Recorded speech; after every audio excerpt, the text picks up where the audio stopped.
I'd heard about it for a while before I actually got involved, and I was humming and ahhing whether, to do it, and sort of felt pulled to do it. And then I had a good friend who was actually involved in Crossroads, so I thought, next time I see him, I'm going to go up and tell him I want to do it. And we had a family do, and my friend Bob was supposed to be there. When I got there, he wasn't there.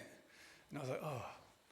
And then spoke to his family, and they said, oh no, he's going to be late. He's just been at a meeting with Crossroads. I thought, okay. And then he came in a bit later, and he sat right next to me. He just looked at me and said, have you ever thought about doing Crossroads? So I couldn't say no from there. So after church, if I come and see you, I might ask you if you're going to do Crossroads.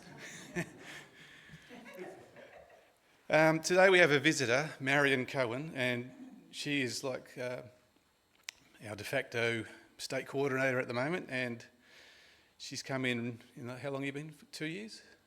4 years, yeah. And she's been a bit of a breath of fresh air and sort of pulled us into line of it and started introducing a few new things. We've actually been going to expo days at the prison, which has been really good. I went with her for one of them, and Marion also brings a lot of industry experience and knowledge and understanding to us at Crossroads. So I'll just ask Marion to come up. She's going to share with us.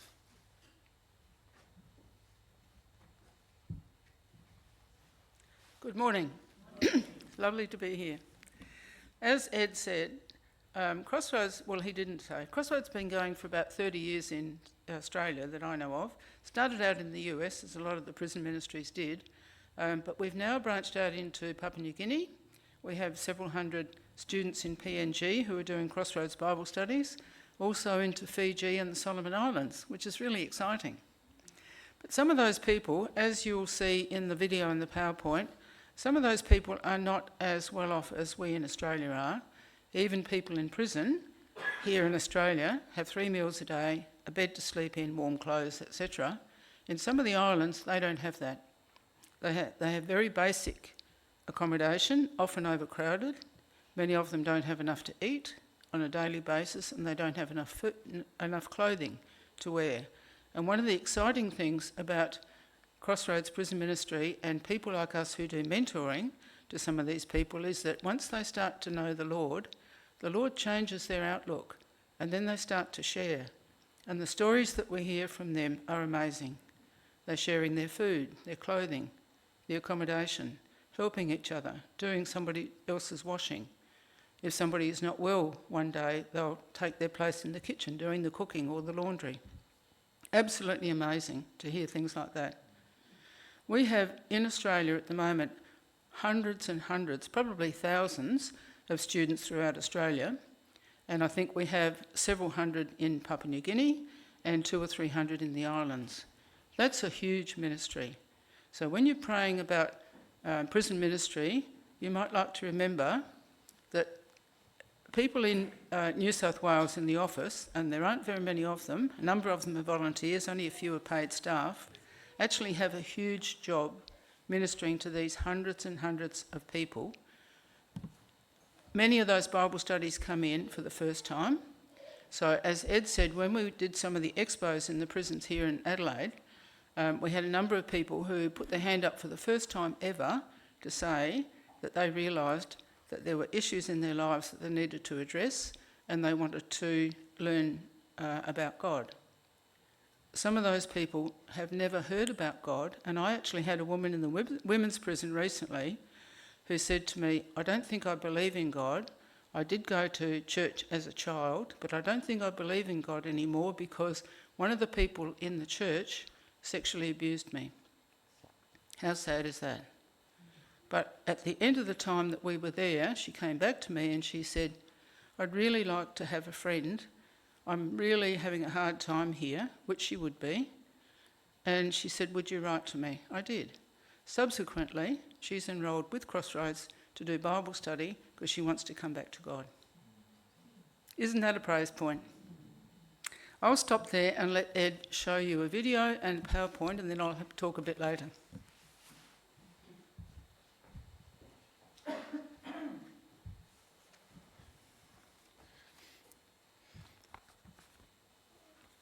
Crossroads Prison Ministries is part of an international, interdenominational mission covering 23 countries. We operate in Australia, PNG, Solomon Islands, Fiji. Crossroads is in 75 out of 87 prisons in Australia, 4 out of 18 prisons in the PNG, and 2 out of 15 prisons in Fiji. And there's 5 prisons in the Solomon Islands that we are ministering to. This slideshow, you can actually find it on our website. There's a Crossroads Australia website, so if you want to know more, you can have a look there. And I was actually having a look at it earlier, and I found out that John Anderson, the former Deputy Prime Minister, he's actually our patron. So a bit of a name to banter around. We're commanded by Christ to share with those in prison. Continue to remember those in prison as if you were together with them in prison. Hebrews 13 verse 3. Crossroads Prison Ministries is all about the good news of Jesus. Only Jesus can break the chains of the prisoners and bring true freedom to those who come to know him. One prisoner testimony states, "I'm experiencing God's presence in my life in ways I've never imagined possible. I have learned how to apply Bible teaching in worldly matters. It has transformed my life for the better. The mentor has been inspiring." Just play the video now if we could, please. My name is Douglas, and I have the privilege of being on staff at Crossroads Prison Ministries. When I was incarcerated, the church came alongside of me. I learned a new understanding that I indeed was made new, that the old had gone. And through this, my destiny changed. And since I've learned that there are 10 million men and women who are incarcerated in this world. In the United States, 2.2 million men and women are behind bars. We are the most incarcerated nation in the world. And there are many effects for us as a community that go along with this. 1 out of 28 children have an incarcerated parent. It's just devastating. The writer of Hebrews tells us that we are to remember the prisoner. We are to remember those who are suffering as though we are suffering with them. And for the word remember, we really need to have an experience. We need to be close, to be proximate to what we are remembering. Prison can be a very hard place. Despite overcrowding, it can be deeply lonely. A sense of brokenness permeates facilities. There's separation from family, from community, separation from opportunity. And if there's one thing that I've really identified that goes through every prisoner that I have met, they are grieving. They are grieving for what was, they're grieving for what is, they grieve for what could have been. And so we need to ask ourselves, what is our role? What is our role as the church? Jesus tells us that when we visit men and women who are incarcerated, we are visiting him. And through this, we have an opportunity to bring hope, to bring truth, to bring challenges, to tell them that we are there. We will join you.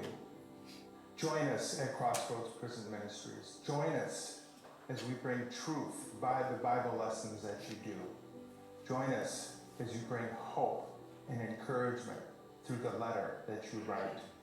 And through this, as we visit the prisoner, as we visit Jesus inside the prison, hope comes back to you. Hope comes back into the church.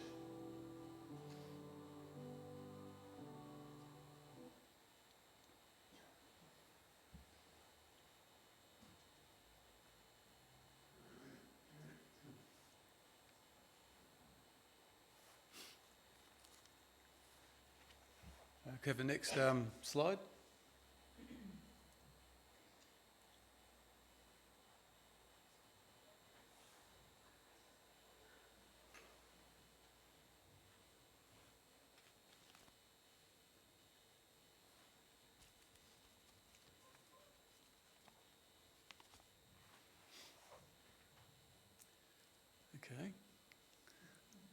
I think this one demonstrates our life without Jesus.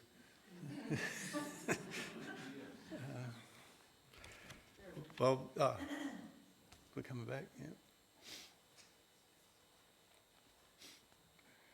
I think it's the next one again, please. Yes, not forgotten. At Crossroads, we connect prisoners with volunteers who are in Christ-centred relationships that restore their lives through the gospel. Through the Crossroads correspondence and mentorship program, volunteer mentors write to prisoners, men and women. We review their completed Bible study lessons and answer their questions. They share stories from their own lives, and they help the students to see how God is speaking to them through his word. What I've actually found is the prisoners are very open. There's no distractions in prison. They have time to think, time to remember. And some have written that prison was the best thing that happened to them, because that was what brought them back to Jesus. Let's have the next slide, please. How the program works. The lesson is sent to a student. The student will complete the lesson and then send it back to our office. The office will then send the student their next lesson, and the lesson will be forwarded on to one of the volunteer mentors who will mark the lesson. The student receives the completed lesson back later on. The mentor will mail it back to the student, and that's with a letter, which is a big part of what we do. It's not just like a school teacher marking. It's more encouraging than that. That's what I found anyway. And for me, I'm not a person who writes a lot of letters, and I sort of thought, how am I going to do this? But I've never had a problem being able to write a letter. It's just always came, which is quite amazing. It's sort of been a bit of a privilege to share the journey of these people, and it's something that, I definitely do not regret getting started into. The next one, please. The impact of Crossroads. I'm not sure how up to date these figures are, but it's very indicative. We have more than 1,500 students across Australia and South Pacific. We have more than 400 mentors, volunteers across Australia. And we are marking about 7,000 lessons per year, so it's quite a lot. Let's go to the next slide, please. Before I read that, I've just got something else. There's 132 lessons, and it's in 3 tiers, the curriculum. So the tier 1 is like an introductory level, and there's also 8 additional new lessons, which is very basic to get people started with the Bible studies. It starts off with who am I and who is Jesus and what is the Bible? Explains it very basically and clearly, but accurately, which is really good. As they work through tier 1, when they get to the end, they come to tier 2, and it's more of an intermediate lesson level. And this is to help students to learn to live out their faith. If they get through that, then they can get to tier 3, which is an advanced level. It's equal to a first year Bible college. It has 48 lessons, and it provides students with training to a level that they can actually lead communities inside or outside prison in ministries.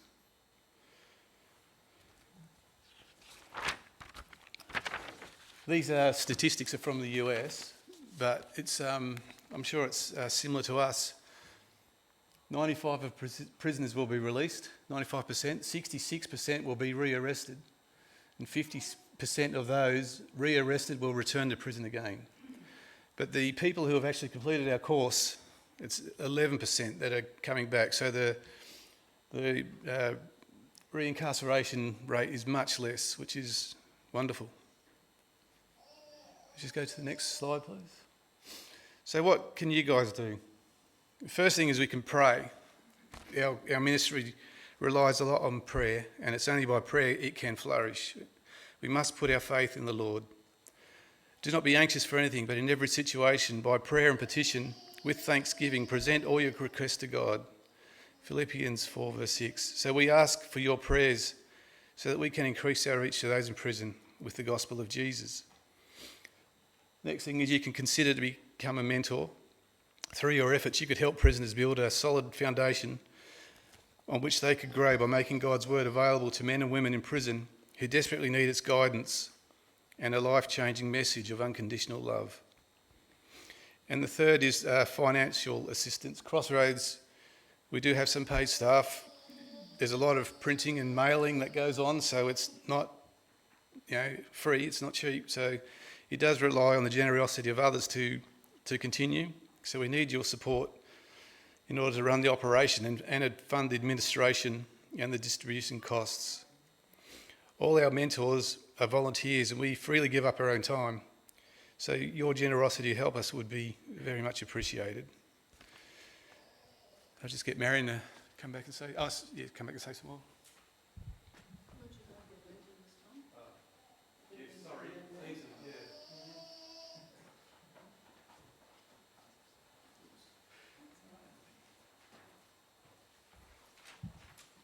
There is chaos in organisation, in any organisation. Look, I have been mentoring for a while, not as long as Ed, and definitely not as long as his mother. I think she's been in it for, do you know, how many decades? Wow, yeah. She's one of those who volunteers occasionally in the main office. Anyway, I first started mentoring in Crossroads in June 2022. So after I retired, I said to her, I wasn't going to get too involved until I had some time to do things. So since that time, I've received, as of today, 52 assignments I've now dealt with and marked. It's marking, but it's not. You've got a guide to use to give results to them as far as the result of what the question they're trying to dig out. Because some of the students can be really off, don't get it, right? And so you're trying to give guidance to them in some of the way they're answering. But Ed's alluded to some of the topics. The ones I've been dealt with, being involved in the broad topics, are great truths of the Bible. I think that's the foundation one. Then it goes, who are you? Survey of the Bible. What is the Bible? Who is Jesus? And that's the levels, the ones I've been involved in. So, and they come from different one of those topics. So one time you could be dealing with a student who's doing great truths of the Bible. Next time you're dealing with what is the Bible. So, but you've got, as I say, your little guides to help give them the guidance they need. Sometimes I only receive one assignment from one inmate and I never hear from them again. Sometimes I follow through an inmate on a series they're doing. So it depends. At the moment I've got dealing with 2 inmates and they're going through 2 different series, but I'll go through the series with them.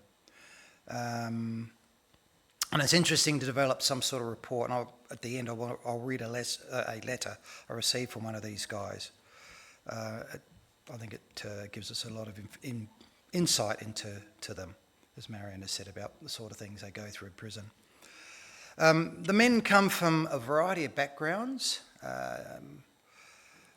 You can tell by some of their skills in English. Some of them have got very low educational skills.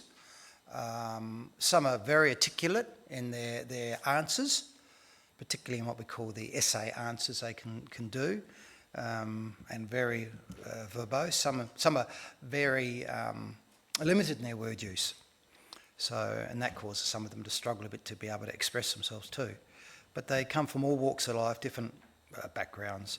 And we're not interested in their backgrounds. We're just looking at them as people, made in the image of God, fallen, and need God's help in their lives. So when we're writing in their workbooks they've sent to us, the assignments, we're looking, as I said before, encouraging comments to give them. Sometimes it might be even something from your own life that you can share with them, which can help them. So this is in the workbook. We haven't got to the letter yet. Okay. I know it gave a little bit how he feels dealing with it. I am always nervous when I get to these things, when I get the letter. It's here, God. Oh, walk back with the letter. almost trembling sometimes. I think, I don't want to stuff it up. Right. God's not going to let me stuff it up, but that's where I come from. So you get the letter, you approach the letter writing, as I say, with a degree of fear and trembling, because I want to encourage the men. And I find, as Ed said, it's a privilege to share with them. It's a privilege to share your life with someone you haven't met, and they're trusting you with their life too, because they're sharing some in-depth things at times. So I find in sharing that it's encouragement to me in writing to them when I consider and share. So I start reflecting on my life, my walk as a Christian. I've been a Christian for over 52 years. So I've got a bit of experience, you can say. But some of these guys have got a greater faith where they are in trusting God than me in the years I've got. It's just how God uses them in the circumstances. But it is a real privilege to share with them and then consider, as I say, where I'm at and where they're at and how I can encourage them. So once I receive a letter from one of these guys, comes, as Ed said, from the Crossroads office, you deal with it. And I've had it from a number of countries, not just Australia, but from the Pacific Islands. And we don't send them all back to the prisoners. Sometimes they go via Crossroads, particularly the Pacific Islanders go by Crossroads. And the odd time, a prison in Australia might be going through something, and so all your letters go again via Crossroads to that prison. But they advise us of that. Anyway, this is a letter I got from a chap who was being released, and I've been dealing with him through a number of assignments. He said, "Hi, Linton. I was glad to receive a letter from you, and I'm happy to be engaging in this study of God and myself. It certainly gives me stuff to think about." That word stuff, I think, covers a lot. I returned to my faith about 18 months ago. So this guy's a Christian. He's in prison. I haven't felt any closer to God. In fact, I have a lot more questions now, which only He can answer. I need to spend a lot more time focusing on myself, on my relationships with Him and this guy. And this is important because this happens, unfortunately, to quite a number of people while they're in prison. In this guy's case, my father passed away while I was in prison, and he couldn't go to the funeral. And he was very close, this guy, I remember. He was saying he was very close to his father. Now, there's one area where suddenly this guy is feeling very, very lonely and isolated from family. He could mourn, but he couldn't do it the way we can on the outside. We can go and be surrounded by friends and family. He couldn't. So he had to deal with it. Where was that? So I'm trying to read his writing. So I'm dealing with that at the moment, and the fact that I couldn't be there to say goodbye. I hope to be at the funeral. I don't know whether you got it, but some don't get there. I've heard that. I've written of that. I haven't been in a reading mood lately, understandable, but I will read the verses you mentioned in your letter. Like I will be getting released. He got it released last August, and I don't know where I will be living, but I will have the address of Crossroads, which is great that he's got their address, and I will inform you of my address. Well, that's dealt with through Crossroads when I get one. But I wanted to thank you for your letter either way, and even though I will be out, I would like to continue the course and grow my relationship with God. Thank you. May God be with us all.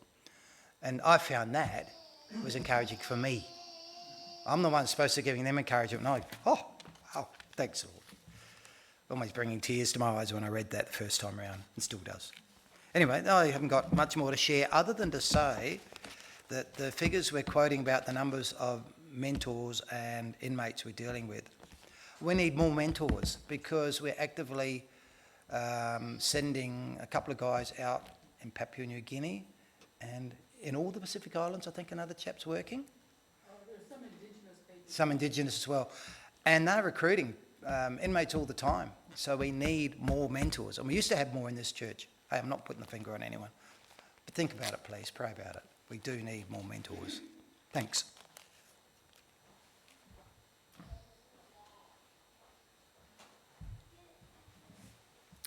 So you've been given a variety of experience here this morning. Now you have something different. What I'd like to do is something that I did for a Crossroads seminar about 2 years ago. A number of the mentors who mentor prisoners have never actually been inside a prison. And as Ed said earlier, I've had long experience working in prisons. First as a nurse in Long Bay Jail. We had 1,500 men there, a hospital, pharmacy, operating theatre, specialist rooms, the whole works. That was an experience in itself. And then I did drug and alcohol counselling in the prisons in Adelaide as well. So it's been a long journey. No longer visit prisons except during the expos, as Ed said earlier, and we now have between 3 and 4 expos per year in each of the prisons here. Last week, a week ago, there was an expo in Yatala, which is a maximum security prison, 1,100 guys. And we had a constant stream over 2 days coming into our room to talk about God. Amazing. It started out as a health expo, so it was physical health, psychological health, etc. And then they included things like housing, which people need when they get out of prison. There were other people there doing just welfare, helping them with finding a job, making sure they had enough clothing, that they weren't going to be homeless, etc.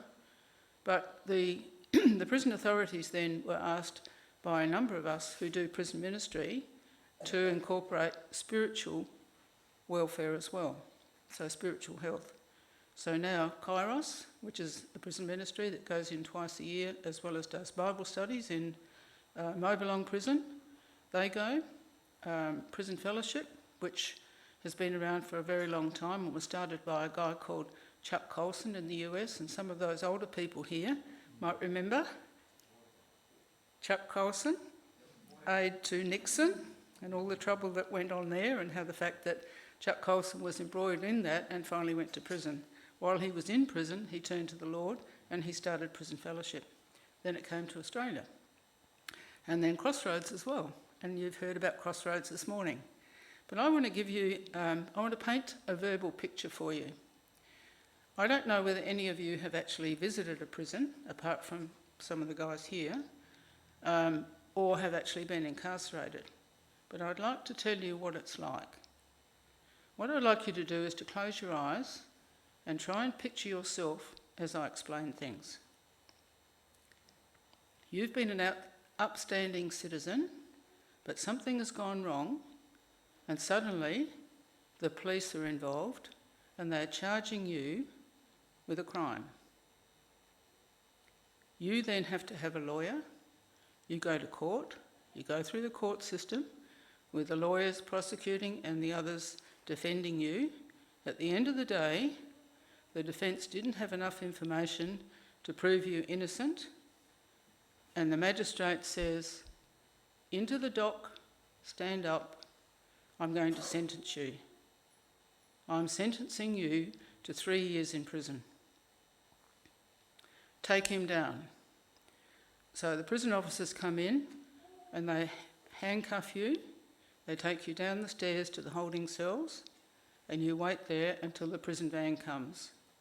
When the prison van comes, probably 5 or 6 of you are all crowded into the van, all handcuffed. No one knows each other. There are no windows on the van, and the van takes off. Eventually, you hear the clanging of the prison gate. The van goes in, clanging shut. The door is open to the van. Your handcuffs are taken off and you're put into reception. In reception, you have some prison officers who say, take off your clothes, strip bare. We need to see that you're not bringing any contraband into this prison. How humiliating is that? You have to do that and you stand there until they say, here's your prison clothing, put it on. Then you're instructed to go with a prison officer to a wing, to a cell. The prison officer opens the cell door, steel door. The person in the cell, there are always 2 in the cell, is told to stand back away from the door while you go in. You walk in, the door is shut and locked behind you.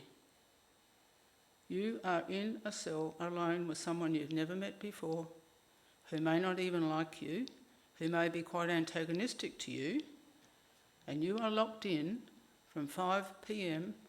to 7 a.m. How do you feel? I don't think I'd be sleeping. You can open your eyes now. Was that a little bit of an idea of what it's like to be incarcerated? You are at the mercy of the prison officers and often the mercy of the other prisoners as well. You can't trust anyone in prison. You don't have any friends. You don't have anyone you can rely on. Your family is outside, and sometimes you've alienated your family, your friends. You may not have a home anymore. You've lost your job. You've lost your reputation. You've lost your career. You've lost everything that's important to you, and you're locked in. At that point, people often are despairing, they're angry, but eventually they get to the point where they think, I really need some help here. I'm here for 3 years, I can't get out, I'm at the mercy of so many people, and some are bullies, some are angry, some will give them a hard time, but they're at the mercy of anyone in that prison for 3 years. No escape. At that point, sometimes there'll be another inmate who'll say, listen mate, I know how you're feeling, but I'm doing Bible study with Crossroads and it's really helped me. Why don't you try it? Sometimes then they will. They'll send in an application form and they'll take the first lesson. And as Linton and Ed both said, it's a privilege to mentor those people. Some of them have come from Muslim backgrounds.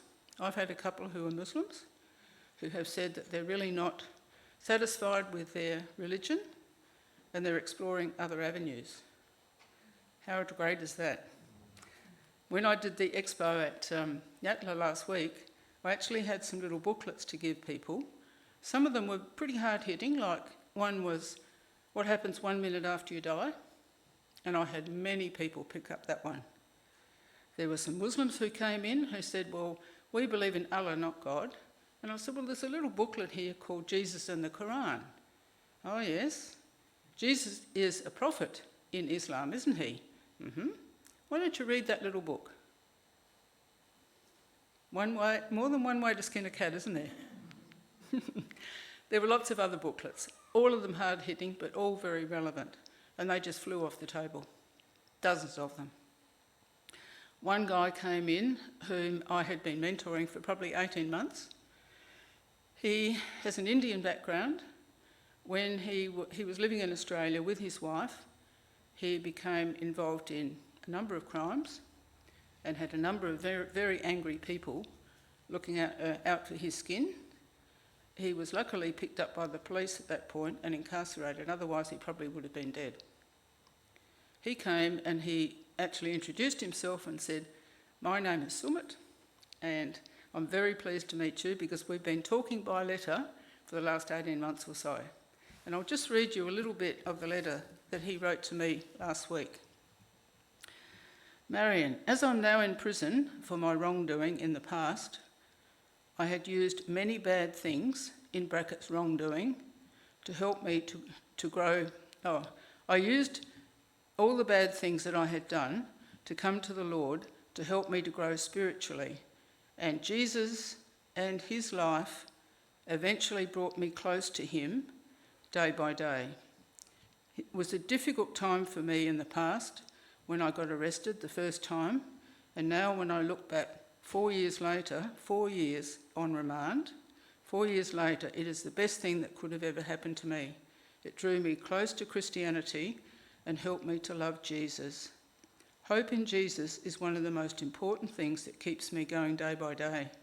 What I have learned in the last few years is that when challenging and difficult times come, they come for a very good reason. So I always have to have patience and full faith in the Lord God while I learn what his ways are. Isn't that amazing? There's another letter that I'll read you, and this was from me to a guy called William. William is incarcerated in Queensland, and when he first started doing Bible study, he had no idea who God was. I have no idea what his background was or how he came to be doing Bible study, but it was an interesting journey. This is one of the letters that I wrote back to him. Hi, William. I've been chosen to be your mentor. This must have been the first letter. My name is Marion and I'm very happy to meet you. I've just finished reading through your first Bible study, Who Are You? Lesson 1, The Big Questions. You've answered every question, which is great, and I was really interested in your answers. In question 3, you said that you think most people want to be more than they actually are. Very true. Like Solomon, in the study that you've just done, there have been and are many mega-rich and famous people who have had it all but are miserable. What they don't realise is that God made us with an inbuilt God-shaped hole which only he can fill. Until we come to him in repentance and ask for salvation, nothing else in life is ever going to be satisfying. I remember reading about a man in the US who was born into wealth and mixed with the famous in Hollywood every day. He said none of them were satisfied with what they've achieved. All were striving to find something else, something more. And it wasn't until this young man came to know Jesus that he realised that what all those people were missing was God. Wealth and fame means nothing to God. He owns it all. And it should mean something to us if we use it wisely. But our relationship with Jesus is what satisfies our spirits, which is how God intended it. Regarding question 4, you said you weren't sure where you're going. As you've indicated that you now want to have a real relationship with God, the answer to that question would now be, allow God to direct your life so that his plan will be uppermost in your thoughts every day. You mentioned blind faith. But when you have a relationship with God, your faith is anchored in a solid foundation, and you know you can trust God in everything, so your faith is no longer blind. You don't know the future, none of us do, but we can trust God, who does know the future, to guide us in the way he wants us to go. In question 8, you said you're searching for answers.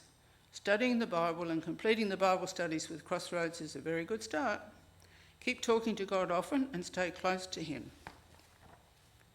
You did say that you've just finished reading the wisdom books of the Bible, which was interesting, and really enjoyed them.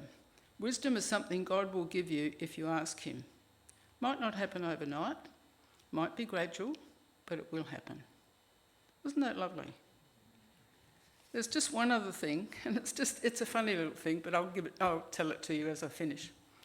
There's another guy called Daniel. Daniel was very basic, had a very basic education, have no idea what he's in prison for, but Daniel came to know the Lord probably about 12 months ago.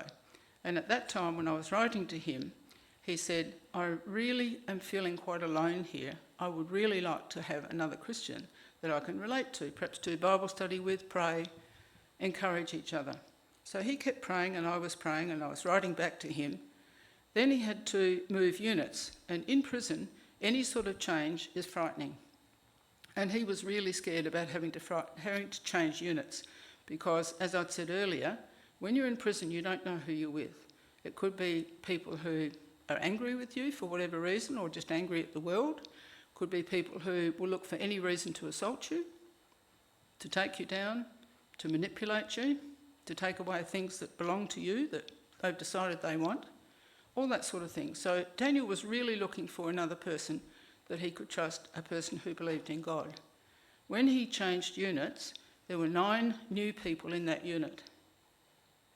God put 5 other people in that unit who were Christians, who were doing Crossroads Bible studies with him. How about that? Wasn't that an answer to his prayer? But I must tell you something funny. Daniel was very basic. When he was doing one of the Bible studies that was about Adam and Eve, one of the questions that was asked was, and you know the story of Adam and Eve and the serpent, one of the questions that was asked was, what do you think Eve could have done differently? Daniel's answer to me in his letter was, Eve was really silly. She could have saved a lot of trouble. Why didn't they just eat the snake? I leave it with you.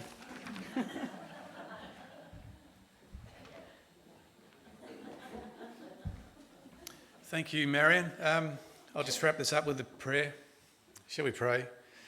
Dear Lord, thank you for this time we could spend in considering the life of prisoners and what you can do for them. Lord, we thank you for the students that we have, and we thank you for the mentors that we have. Will you bless them in their work, and will you draw more towards them? That may you can work in people's heart that they will want to do the Bible studies, and people want to mark the Bible studies. Thank you for this time of worship together, Lord, and will you please be with us in the rest of this service? We ask this in your name. Amen.